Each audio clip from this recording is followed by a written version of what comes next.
Well, Tony joins us now with the sports news. So Nadal and Federer both enter the Wimbledon final. That's right, and it's a familiar meeting. They've played each other so many times before, especially at Wimbledon.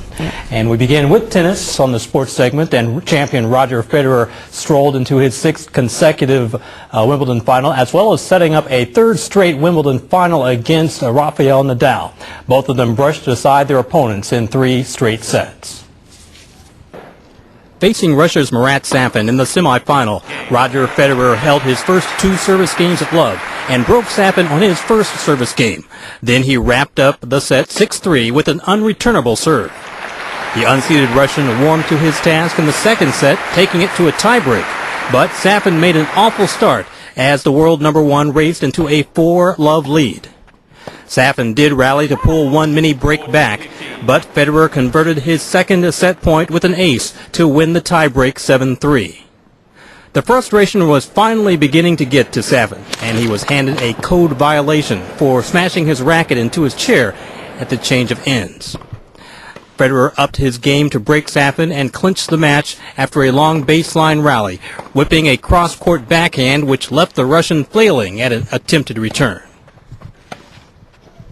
The Swiss top seed won 6-3, 7-6, 6-4 in just 1 hour and 40 minutes to reach Sunday's final without dropping a set. You know, I think we always hope that we can live up to the expectations, you know, because by now we've had so many sort of good matches against each other. It's hard to live up to them all the time, you know, so Paris was sort of a disappointment, you know, in terms of, you know, living up to the expectations, but that happens sometimes, you know, and for me it's obviously important to sort of bounce back from that loss, you know, even though I'm not going to draw anything out of that match because Rafa plays so different on clay and grass, you know, that he plays so much closer to the baseline that I have to draw from my 2 previous Wimbledon finals, so we'll see what happens. Federer would advance to play the winner of the 2nd semifinal between 2nd seed Rafael Nadal of Spain and unseeded German Rainer Schüttler. Nadal breezed through the opening set 6-1 in just 23 minutes, making just one unforced error. Since winning their first meeting 4 years ago, Schüttler had failed to take a single set from Nadal in 3 matches. Improving that record looked a distant dream after the opening set, but the 32-year-old stunned the center court crowd by breaking Nadal for a 2-1 lead, only the 4th time in the championships that Nadal had lost his serve. Schüttler served for the set at 5-4, but Nadal broke back and took the 2nd set 7-3 in the tiebreak. Nadal quickly broke serve in the 3rd set to strengthen his stranglehold in the match, and even though the Spaniard squandered 3 match points on Schüttler's serve, he wrapped up a 6-1, 7-6, 6-4 victory on his own serve in a shade over 2 hours.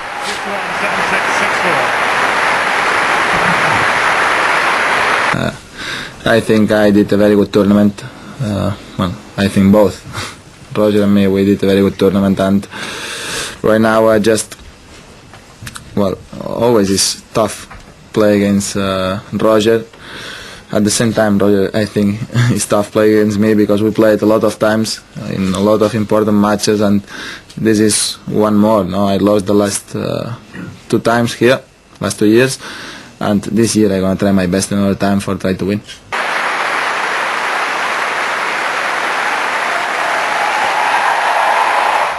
In golf, England's Ross Fisher followed up a Thursday course record 63 with a 68 on Friday, and now he holds a 1-stroke lead at 13 under par over Ulsterman Graham McDowell at the halfway stage of the European Open. Spain's Sergio Garcia is 3rd with an 8 under par 64 at the London Golf Club in Kent, England. Colin Montgomery, who is still chasing the form that will take him into another Ryder Cup this year, returned with a 67 to go with his opening round of 70. To go to 7 under par, 6 shots off the lead. Ian Poulter joined him at 7 under, but after holing from a bunker on the 11th, Poulter ended up with a needless bogey 5 at the final hole. The round of the day came from Garcia, who raced around the Heritage Course in 64 to move up to 3rd on the leaderboard at 9 under. Two players are clear of the rest, however, and Graham McDowell, 2 shots off the lead overnight, put together a near faultless round of 67 to improve to 12 under par. The Ulsterman is currently 11th in the Ryder Cup points table behind Nick Doherty. But with the Englishman missing the cut by 1 shot on level par, McDowell might pass him before Sunday evening.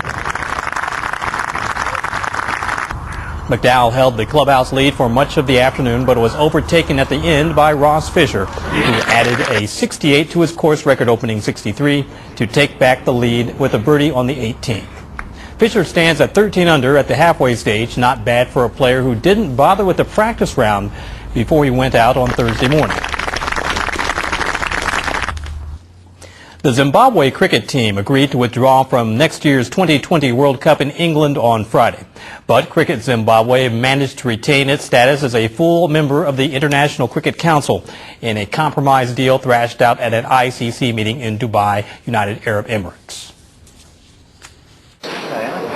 With the England and South African cricket authorities having severed links with Zimbabwe in the wake of the political situation within the country, the lucrative tournament might have to be moved in order to accommodate Zimbabwe had they insisted on taking part. After it became clear that the British government would not grant the team visas to compete, the International Cricket Council brokered a compromise to retain Zimbabwe's status as a full member of the International Cricket Council. Peter Chingoka, the chairman of Zimbabwe Cricket, expressed he was happy with the deal. Our situation as a full member of the ICC is unquestioned, and our future tours program remains intact, but that we'll continue playing with those countries that are willing to play against us. The last time England tried to pull out of a series against Zimbabwe, the England and Wales Cricket Board were threatened with a fine of $1 million and were given limited only support by the British government. But the rules and political landscape has changed since then, and David Morgan, the incoming ICC president, stated that England's latest stance falls well within the current regulations. A judge in Pakistan's eastern city of Lahore said on Friday that an 18-month playing ban imposed by Pakistan's cricket board on fast bowler Shoaib Akhtar for disciplinary violations has been suspended. Lahore High Court Judge Saeed Zahid Hussain said in his hearing that the ban against Akhtar was suspended until after the summer break when the court resumes hearing the case. That is expected to be in September, although initially the court secretary Jamshed Akhtar told reporters the ban had been lifted. The judge's written ruling made clear a final decision is yet to come. The Chinese men's basketball team won their 9th consecutive warm-up match by beating the Australia All-Star team at 89-73 Friday night. It's by far the team's longest winning streak since coach Jonas Kazlauskas took charge. Yao Ming did not play due to injury, but led by Yi Jianlian and Wang Zhizhi, the Chinese team took a 25-19 lead in the first quarter, thanks to 3 separate three-pointers. But the second quarter told a different story when the Australians' tight defense forced the Chinese into too many turnovers. China ended the quarter with only 11 points. But Yi Jianlian and Wang Zhizhi combined to score 41 points in the second half to ensure the 89-73 win. Turning to volleyball, the Macau stage of the FIVB World Grand Prix began on Friday. China's women's team clinched their 7th straight win to move to the final after defeating Japan.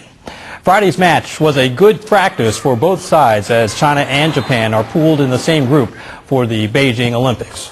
China dominated most of the contest and won it in 3 straight sets. But head coach Chen Zhong'er is still not satisfied with his team's performance, urging the young players to try harder. Our team is still not in a steady status, especially the young players. But I believe they will be better and better.